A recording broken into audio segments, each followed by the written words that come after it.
Hello everyone. तो कैसे हैं आप लोग? कैसे चल रहा है आप लोग का एग्ज़ाम का तैयारी? सब कुशल मंगल तो है ना?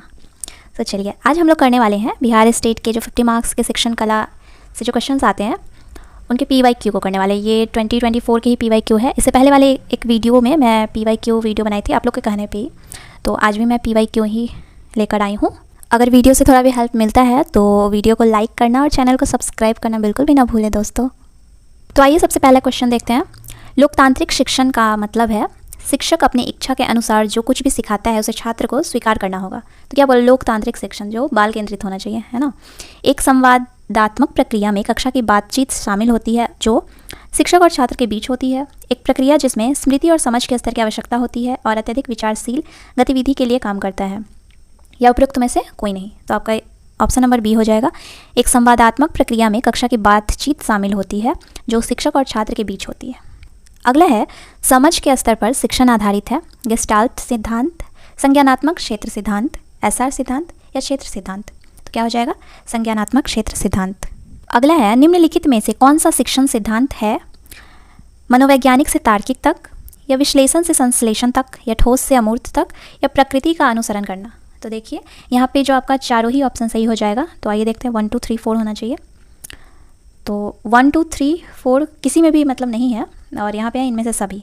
देखिए तो इनमें से सभी हो जाएगा क्योंकि 1 2 3 1 2 4 आ रहा है, इसमें 1 3 4 आ रहा है, मतलब 1 2 3 4 चारों ही मतलब शिक्षण का सिद्धांत है, तो हो जाएगा सारा। तो इनमें से सभी हो जाएगा। ओके। अगला है उप समूहों का सही अनुक्रम संज्ञानात्मक क्षेत्र में है। क्या हो जाएगा?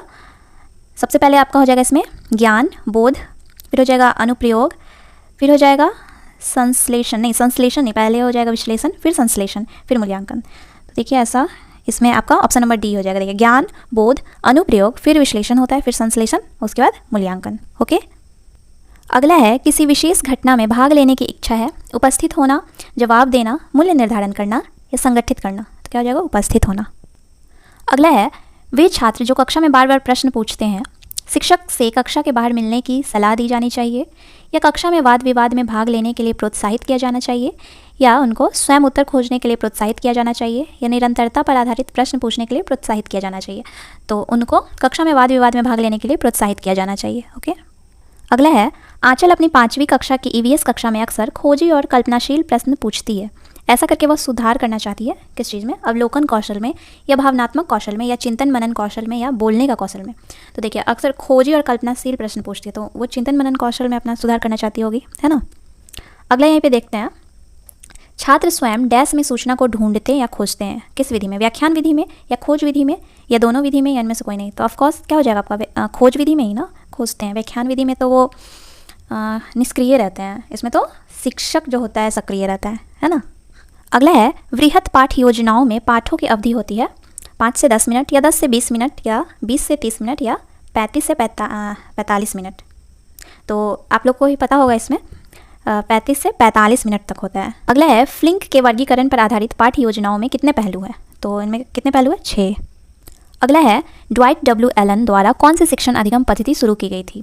सूक्ष्म शिक्षण, टीम शिक्षण, मानस मंथन, या इंटरैक्टिव शिक्षण। तो क्या हो जाएगा? सूक्ष्म शिक्षण। ओके। अगला है शिक्षण टीम की उत्पत्ति जिन अमेरिकी शिक्षा डैश में हुई थी। कब हुई थी? 1954 में। ओके।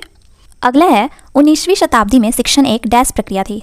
त्रिध्रुवीय, द्विध्रुवीय, एक ध्रुवीय, या विश्वसनीय।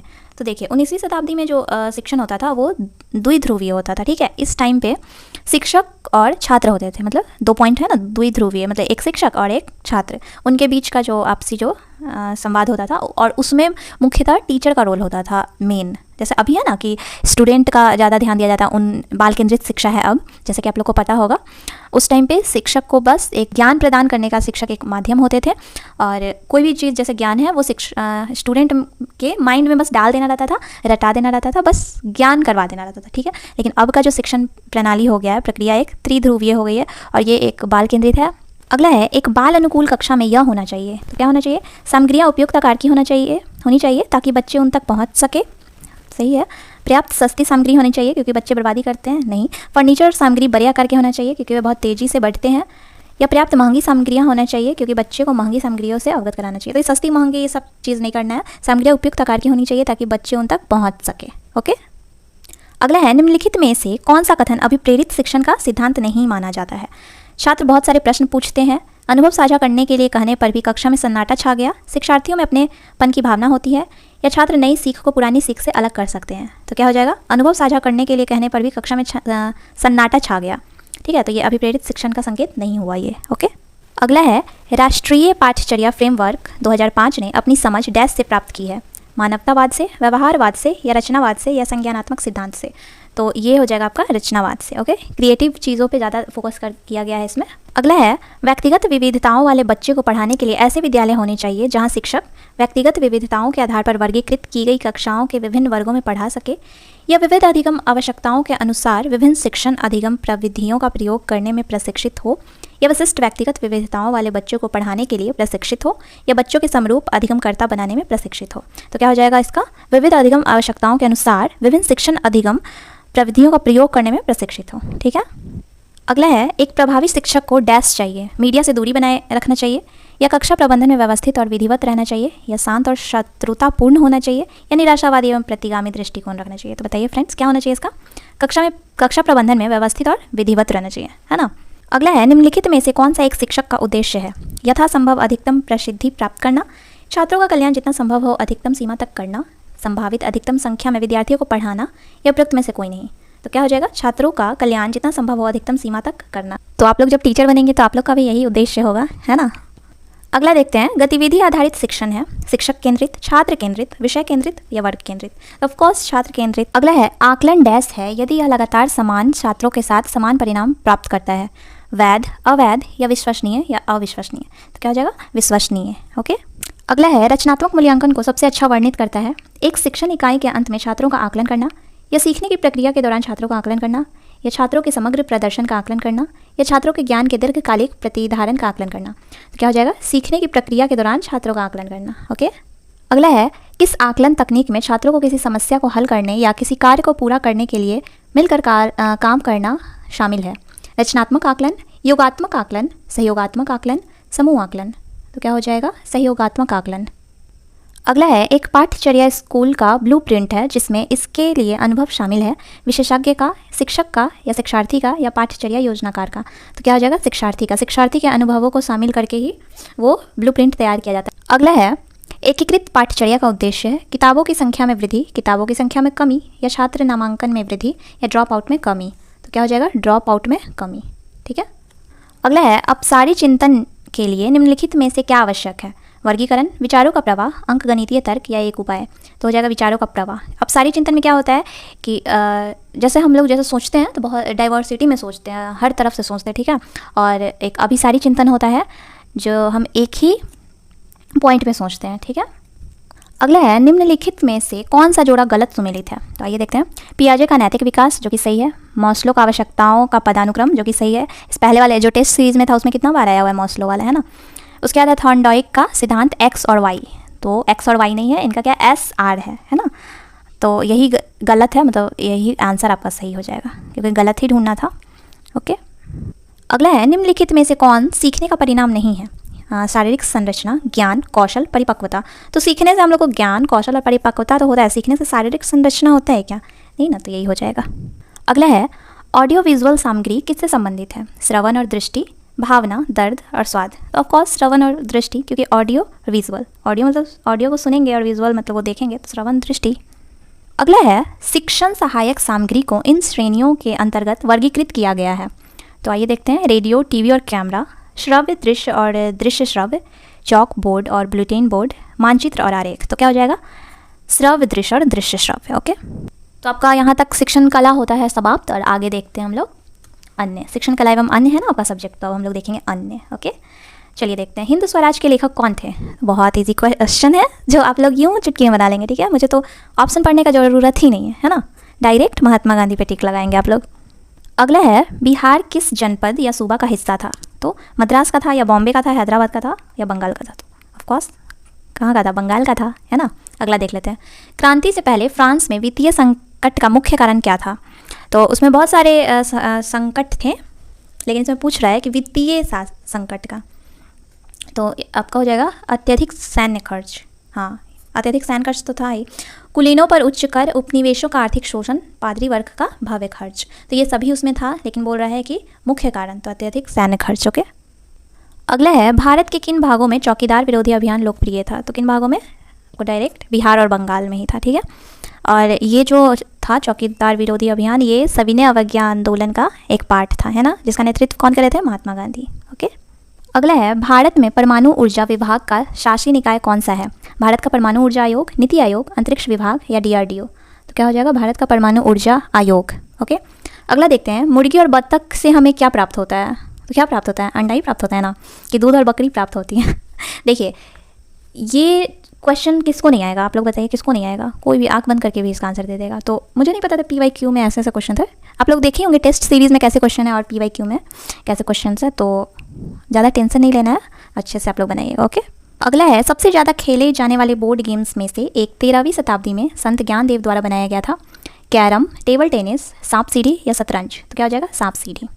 तो आप लोगों ने सांप सीढ़ी गेम कभी खेला है? ऑफकोर्स आप लोगों ने खेला ही होगा, ये तो सबको ही खेले होंगे, है ना। अगला है अंडे में डैश का एक समृद्ध स्रोत है। तो प्रोटीन, विटामिन, खनिज, ये सभी। तो नो डाउट कि इसमें प्रोटीन होना चाहिए, लेकिन आपको और भी ऑप्शन देखने हैं, विटामिन, खनिज। तो अंडे में प्रोटीन, विटामिन, खनिज सभी पाए जाते हैं। ओके, तो विटामिन B12 पाया जाता है, तो आपका ऑप्शन नंबर D हो जाएगा, ये सभी, ठीक है। अगला है खाद्य में बड़ी मात्रा में क्या होता है? अकार्बनिक पदार्थ, कार्बनिक पदार्थ, जनसंपर्क या काली मिट्टी? तो क्या हो जाएगा? कार्बनिक पदार्थ। अगला देखते हैं, उस स्थान का नाम बताइए जहाँ सुनीता विलियम्स कार्यरत है। तो सुनीता विलियम्स कौन है? आप लोग कमेंट सेक्शन में बताइए इनके बारे में, ये कौन है। ये अभी कुछ टाइम पहले इनका न्यूज आप लोगों ने सुना होगा, तो प्लीज़ कमेंट करिए, आप लोग बताइए। तो मैं इसका आंसर बता देती हूँ, नासा, ठीक है। अगला आपका मैथ्स का क्वेश्चन है, 2 सेंटीमीटर, 3 सेंटीमीटर, 4 सेंटीमीटर भुजा वाले त्रिभुज का परिमाप क्या होगा? तो देखिए, त्रिभुज का परिमाप क्या होता है दोस्तों? उनके सभी भुजाओं का योग। तो आप लोग ये नहीं निकाल पाएंगे, ये सभी को जोड़ दीजिए, क्या हो जाएगा? 3, 2, 5, 4, 9 सेंटीमीटर, है ना। अगला है 14 रुपये और 8 पैसे को रुपए में लिखना है, इसको मिला के। तो देखिए, ये थोड़ा ये ईजी है ना, ईजी, लेकिन थोड़ा सा कन्फ्यूजिंग भी है, आपको कंफ्यूज कर सकता है और इसका 1 नंबर आपका जा सकता है अगर आप सही से ना बनाए तो, ठीक है। तो मैं यहाँ पे आपको थोड़ा सा बता देती हूँ, 14 रुपीज़ है, तो आप इसको 14 लिख दीजिए। और 8 पैसा, पैसा को आप रुपया में चेंज कर दीजिए। तो 1 रुपये में कितना पैसा होता है? 100 पैसा, जो आप सभी को पता है। तो 100 से इसको डिवाइड कर दीजिएगा 8 को, ठीक है। तो आपका क्या आ जाएगा? 100 से इसको डिवाइड कीजिएगा तो 0.08 आएगा, है ना। और जब आप इन दोनों को जोड़िएगा तो आपका आ जाएगा 14.08। ओके, तो आपका ऑप्शन नंबर B होगा। ऐसे देखने से लग रहा है ना कि 14.8 लिख दे रहे हैं, है ना, लेकिन ये नहीं होगा, ये होगा, ठीक है। तो इसको ध्यान में आप लोग रखिएगा। अगला है इन तीनों संख्याओं का महत्तम समावर्तक निकालना, मतलब HCF, ठीक है। तो ये आप लोग को तो आता ही होगा निकालना। पहले तो देखिए, इन दोनों का निकालेंगे, तो इन दोनों का निकालेंगे तो 4 से 12 ऐसे ही कट जाएगा, तो इसका तो 4 हो जाएगा। अब 4 से 18 को करेंगे तो देखिए, मैं बता देती हूँ कैसे करते हैं। 4 को 18 से करेंगे तो 4 4 जा 16, 8 में 6 गया 2, फिर इधर इस वाले को उतार देते हैं 4 को, तो कट जाएगा, मतलब ये आएगा आपका ऑप्शन नंबर D हो जाएगा करेक्ट, ठीक है। अगला है, इसको सॉल्व करना है, तो कैसे कर देंगे? इसको लिख देंगे 0.8, ठीक है, और इसको लिख देंगे 0.007। अब इन दोनों को ऐड कर दीजिए तो कितना आ जाएगा? इन दोनों को ऐड करिएगा तो आपको आ जाएगा 0.807, है ना। अगला है, एक ऋणात्मक पूर्णांक को दूसरे ऋणात्मक पूर्णांक से विभाजित करने पर भागफल हमेशा सकारात्मक होता है ना। जैसे कि -4 को अगर हम लोग -2 से डिवाइड करते हैं तो ये माइनस माइनस तो हट ही जाएगा ना, तब ये इसको करेंगे तो ये सकारात्मक ही आएगा। ओके, अगला देखते हैं, ये अब रीजनिंग आपका स्टार्ट हो जा रहा है, ठीक है। तो देखिए, यहाँ पे इसमें बोल रहा है कि विषम तत्व को ज्ञात करें। कहने का मतलब है कि ये सभी में आपको एक और चुनना है, ठीक है, जो सबसे अलग हो, भीड़ में सबसे अलग है, समझ में। तो आइए देखते हैं, इसमें कुछ रिलेशन निकाल के देखते हैं क्या है, ठीक है। जैसे कि इधर से शुरुआत करते हैं। 15 3 जा 45 होता है ना, तो एक जोड़ दिया तो 46, 12 3 जा 36 होता है, एक जोड़ दिया तो 37, 9 3 जा 27, एक जोड़ दिया तो 28। रिलेशन समझ में आ गया, लेकिन ये नहीं ना, 8 3 जा 24 होता और 25 यहाँ होता है, ये गलत है। तो मतलब ये अलग है, गलत नहीं, ये अलग है, ठीक है। तो 46 का A हो जाएगा। 47 देखते हैं क्या करना है। इस जो क्वेश्चन मार्क है उसकी जगह पे आपको ऑप्शन में से ढूंढ के लिखना है। तो पहले रिलेशन देख लेते क्या है, DEF, फिर G छोड़ के HIJ, फिर K और L छोड़ के MNO, फिर PQR छोड़ के, क्योंकि यहाँ पे एक छोड़ा है, यहाँ 2 छोड़ा है, यहाँ 3 छोड़ा है, 3 नहीं छोड़ेगा ना, तो PQR, उसके बाद हो जाएगा STU, है ना। ये हो जाएगा आपका ऑप्शन नंबर B। ये समझ में आया ना, ऑप्शन नंबर B क्यों हो रहा है। ओके, अगला देखिए, किसी सांकेतिक भाषा में कोडिंग डिकोडिंग का ये क्वेश्चन है, डॉग को 4157 कहा जाए, उसी भाषा में मैन को क्या कहेंगे। तो देखिए यहाँ पे क्या रिलेशन है। डी का नंबर होता है ना अल्फ़ाबेट में 4, ओ का होता है 15 और जी का होता है 7। तो ये बहुत ईजी है, मतलब सिर्फ नंबर है इसका, ये इसका, ये इसका। तो वैसे ही हो जाएगा। एम का होता है 13, ए का होता है 1 और एन का होता है 14। तो ये हो जाएगा ऑप्शन नंबर ए ही आपका हो जाएगा करेक्ट। ओके, अगला है अंग्रेजी वर्णमाला को विपरीत क्रम में लिखने पर दाएं से तीसरे अक्षर के बाईं ओर 13वां अक्षर कौन सा है। तो देखिए ये थोड़ा सा मतलब ऐसे लग रहा है ना कि वाह क्या लिख दिया, क्या बोल दिया। तो कुछ नहीं, अंग्रेजी वर्णमाला के विपरीत क्रम में लिखेंगे। जैसे कि जेड से शुरुआत करेंगे, वाई, एक्स, ऐसे ऐसे करके यहाँ ए तक लिखेंगे। ठीक है, तो कह रहा है दाएं से तीसरे अक्षर, मतलब दाएं इधर हुआ, दाएं से तीसरा अक्षर आपका हो जाएगा सी, है ना, ए बी सी। और बोला यहाँ सी से 13वां अक्षर क्या होगा। ठीक है, जब आप यहाँ से गिनिएगा सी से 13वां अक्षर तो आपका होगा पी, जो कि ऑप्शन नंबर डी में है। ओके, अगला है निम्न में से कौन सा अक्षर एच और पी के बीचों बीच आता है। तो जब आप एच और पी के बीचों बीच देखेंगे ऐसे करके तो वो लेटर है आपका एल। ठीक है, तो इस तरह से आपका 15 क्वेश्चन होता है कंप्लीट PYQ का।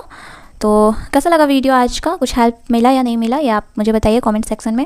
एंड अगर हेल्प मिलता है तो आप लोग वीडियो को जरूर लाइक कीजिए और चैनल को भी सब्सक्राइब कर दीजिएगा। And thank you so much 100 subscriber complete करने के लिए। आप लोग के सपोर्ट के कारण मेरे 100 सब्सक्राइबर कंप्लीट हुए हैं। मैं तो सोची भी नहीं थी, लेकिन उसके लिए थैंक यू सो मच। तो मिलते हैं अब अगले वीडियो में, तब तक के लिए bye and all the best सभी को।